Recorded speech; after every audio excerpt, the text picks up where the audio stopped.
दुनिया में सबसे बड़ा कारण इंसान के डेथ का, that is heart disease. Out of every 10 death 3 people they die of heart disease. दुनिया में दूसरा सबसे बड़ा कारण इंसानी मौत का है cancer. That is about 20% of the total death is because of cancer. And the third biggest cause of human death, that is called iatrogenesis. That is about 15 to 20% all over the world. और अगर भारत की बात करें तो एट्रोजेनेसिस से जो मौत होती है, दैट इज अबाउट 25% to 30%। एट्रोजेनेसिस कोई बीमारी का नाम नहीं है। इसका सीधा मतलब है, सिंपल मतलब है, डॉक्टर की वजह से डेथ, हॉस्पिटल्स की वजह से डेथ, दवाइयों के साइड इफेक्ट की वजह से डेथ। यानी कि 25% लोग जो आज दुनिया में नहीं है वो यहां होते अगर वो हॉस्पिटल अपने इलाज कराने नहीं जाते। तो सवाल ये कि क्या किया जाए, कैसे इस हॉस्पिटल डेथ से बचा जाए। Very simple, don't go to hospitals. कैसा रहेगा आइडिया कि आप अपना हॉस्पिटल अपने घर में खुद के लिए बना लें। आई call it hospital in a box. मैंने यही किया, मैं आपको दिखाता हूं। This is my hospital in a box. इसमें करीब 26 ऐसी चीजें हैं जो इस वक्त आपके किचन में ऑलरेडी हैं।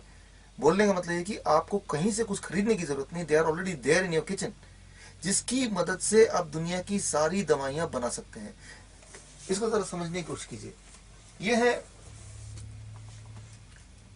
दवाइयों की लिस्ट, ब्रिटिश मेडिकल एसोसिएशन का 9th एडिशन। और इसमें करीब जो लेटेस्ट दवाइयां हैं, सारी दवाइयां 2500 दवाइयों की लिस्ट है। 2500 से घबराइए मत। एक्चुअली 2500 तब होते हैं जब वो कॉम्बिनेशन ड्रग्स की भी बात करते हैं। ट्रुथ ये है कि एफडीए ने इस अभी तक अपनी एंटायर हिस्ट्री में सिर्फ 1500 के करीब दवाइयों को ही अप्रूवल दिया है। That is about what we call it new molecular entities, NMEs, right. So that is about 1500। उनमें से आधे ऑलरेडी बैन हो चुके हैं। अब बैन होने की हिस्ट्री आपको समझना होगा, ओनली देन आप ये समझ पाएंगे कि आपको क्या करना है। जब भी कोई दवा दुनिया में आती है तो पहले वो ह्यूमन ट्रायल से होके गुजर के जाती है। ह्यूमन ट्रायल में उसकी जो अवधि होती है average, that is about 6 months। और करीब 1000 के करीब वॉलंटियर्स होने जरूरी होते हैं। तो 6 महीने के ह्यूमन ट्रायल और 1000 करीब वॉलंटियर्स में ये देखा जाता है कि ये दवा इंसान के लिए ठीक है कि नहीं। On the basis of that FDA approves that medicine और फिर वो मेडिसिन मार्केट में आती है। सच्चाई ये है कि मेडिसिन का जो एडवर्स रिएक्शन है, एडवर्स रिएक्शन का मतलब कि मेडिसिन जिस बीमारी के लिए ली जा रही है उससे भी ज्यादा खतरनाक side effect, that is called adverse reaction. So दुनिया का वर्ल्ड एवरेज है कि दवा अगर आज आपने लिया तो उसका एडवर्स रिएक्शन ऑन एवरेज 4 साल 2 महीने में पता चलता है कि इस दवा का एडवर्स रिएक्शन क्या है। फॉर एग्जाम्पल, पायग्लिटाजोन आप ले रहे हैं डायबिटीज के लिए और 4 साल बाद दैट में लीड टू ब्लैडर कैंसर। तो जो ब्रैकेट है, जो टाइम फ्रेम है, that is about, time line है, that is about 4 years and 2 months, जबकि अप्रूवल के लिए जरूरत होती है ओनली 6 months। सो नॉर्मली वो दवा किस तरह से इंसान को नुकसान पहुंचाएगी वो उसके लॉन्च होने के कुछ साल बाद ही पता चलता है। और एक बार पता चल जाए तो एफडीए का जो प्रोसीजर है उसको बैन करने का वो करीब 10 साल का होता है, कभी वो 8 साल का होता है, कभी वो 16 साल का भी होता है। तो एक दवा की जो जर्नी है लॉन्च होने से लेकर बैन होने तक की, वो करीब ऑन एवरेज 18 साल की होती है या 20 साल की होती है। और ये मैं बात कर रहा हूँ डेवलप कंट्री की। मैं उदाहरण के तौर पे लेता हूँ एक दवा जो दुनिया का 10th मोस्ट पॉपुलर दवा है इस वक्त कुछ देशों में, डेवलपिंग कंट्रीज में, दैट इज पायोग्लिटाजोन। 1999 में मार्केट में आया, अप्रूवल मिला। 2007 में पता चला कि इस दवा की वजह से ब्लैडर कैंसर होता है। एफडीए ने पड़ताल शुरू की। 2011 में जर्मनी, फ्रांस समेत कई सारे देशों में बैन हो गया। 2013 में 18 जून को भारत में बैन हुआ। लेकिन भारत की जो मेडिकल लॉबी है वो इतनी स्ट्रांग है कि 31 जुलाई, एक महीने के अंदर ही बैन को फोर्सफुली गवर्नमेंट को हटाना पड़ा, लिफ्ट करना पड़ा। और आज भी इस वक्त जब आप ये वीडियो देख रहे हैं, करीब 30 लाख लोग पायोग्लिटाजोन ले रहे हैं इंडिया के, डायबिटीज से बचने के लिए, जो कि कुछ ही समय में ब्लैडर कैंसर से मरने जा रहे हैं। ये जो साइड इफेक्ट की दुनिया है इसको समझना बहुत जरूरी है अगर आप अपने हेल्थ का ख्याल रखना चाहते हैं। इसको जरा अंडरस्टैंड कीजिए। 2 सवाल हैं, साइड इफेक्ट दवाइयों से क्यों होता है और इतना ज्यादा डेंजरस कि वो जिस बीमारी के लिए आप वो दवा ले रहे हैं उससे कई गुना खतरनाक ज्यादा वो उसका साइड इफेक्ट। तो साइड इफेक्ट क्यों होता है और दूसरा इससे कैसे बचें। मैं एक उदाहरण लेता हूं। The most popular medicine of the world 1899 में ये लॉन्च किया गया और सबसे ज्यादा दुनिया में बिकने वाली दवा दैट इज कॉल्ड एस्प्रिन।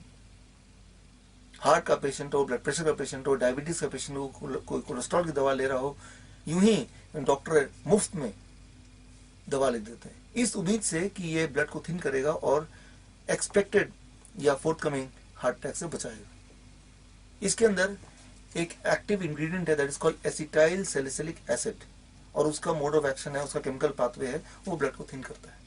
यानी कि हार्ट अटैक होने से पहले वो क्लॉटिंग होती है, उस क्लॉटिंग से आप बच सकते हैं और आपकी हार्ट अटैक एक्सपेक्टेडली ये दवा रोक सकता है।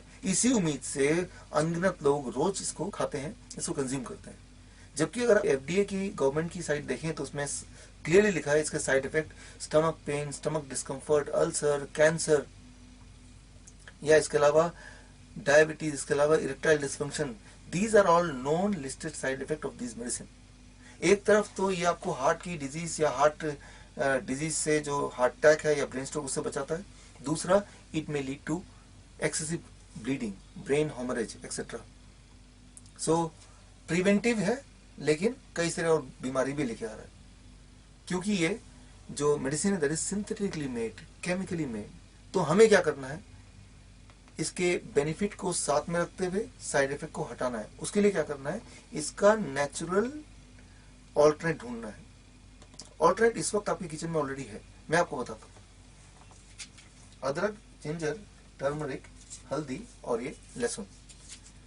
इसमें अदरक में जिंजरोल या लहसुन में इलायसिन या फिर टर्मरिक में करक्यूमिन, ये तीनों जब मिलते हैं तो इनका केमिकल पाथवे वही वाला बन जाता है जो कि एसिटाइल सैलिसिलिक एसिड का है, और ये ब्लड को उसी तरह से थिन करता है, बट कंडीशनल थिनिंग, मतलब ब्लॉकेज से पहले, हार्ट अटैक से पहले, तब conditional thinning, right. So that is very important. और इसीलिए नेचुरल जो ऑल्टरनेट है इसका साइड इफेक्ट ना होकर साइड बेनिफिट है, यानी कि ना केवल ये आपको राइट टाइम पे ब्लड को थिन करेगा और आपको प्रोटेक्ट करेगा हार्ट अटैक से, एक्सपेक्टेड हार्ट अटैक से, एक्सपेक्टेड ब्रेन स्ट्रोक से, आने वाले ब्रेन स्ट्रोक से, फोर्थकमिंग ब्रेन स्ट्रोक या हार्ट अटैक से, बल्कि it will help in curing erectile dysfunction, in curing diabetes, in curing any kind of tumor or else in the stomach, in boosting the immunity, in curing lung infection. So ये इसके side effect की जगह side benefit है। इसको पूरी तरह समझना अगर है तो उसके लिए मैं आपको सिंपल उदाहरण देता हूं। मान लीजिए मैं आपसे पूछता हूं कि आपके शहर में सेफ ड्राइविंग स्पीड क्या है। आप बोलेंगे let's say 40 kilometre per hour. मैं अपनी गाड़ी में कुछ ऐसी सेटिंग करता हूं कि जब भी मेरी गाड़ी चले वो 40 किलोमीटर पर आवर की स्पीड से ही चले, ना ज्यादा तेज ना कम। Can I call it a safe driving speed? It can be highly dangerous, ये काफी ज्यादा डेंजरस हो सकता है। एज एन एक्सपर्ट ड्राइवर हर पल आप देखते हैं, आउटसाइड फीडबैक लेते हैं, अकॉर्डिंगली आप अपने स्पीड को लगातार बदलते रहते हैं। कई बार जब आप ओवरटेक करते हैं किसी और गाड़ी को तब 100 किलोमीटर पर आवर भी सेफ ड्राइविंग स्पीड बोला जा सकता है। That is conditional.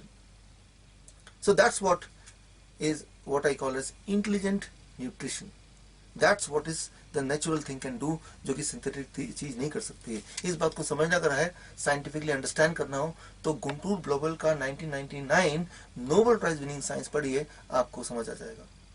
और ये artificial counter part that is acetyl salicylic acid जो सिंथेटिकली प्रोड्यूस किया गया, वो ये वाला काम क्यों नहीं कर सकता, इसको अगर समझना है तो आप पढ़िए Nobel prize winning science 1982 John Vane, तो सारी चीज क्लियर हो जाएगी। मतलब ठीक इसी तरह से ब्लड प्रेशर की दवा की बात करें, डायबिटीज की दवा की बात करें, फीवर की बात करें, हेडेक की बात करें, स्टमक एक की बात करें, कैंसर की बात करें, सारी ये दवाइयों के आप नेचुरल ऑल्टरनेटिव अपने घर में अपने किचन के सामान से इसी वक्त बना सकते हैं।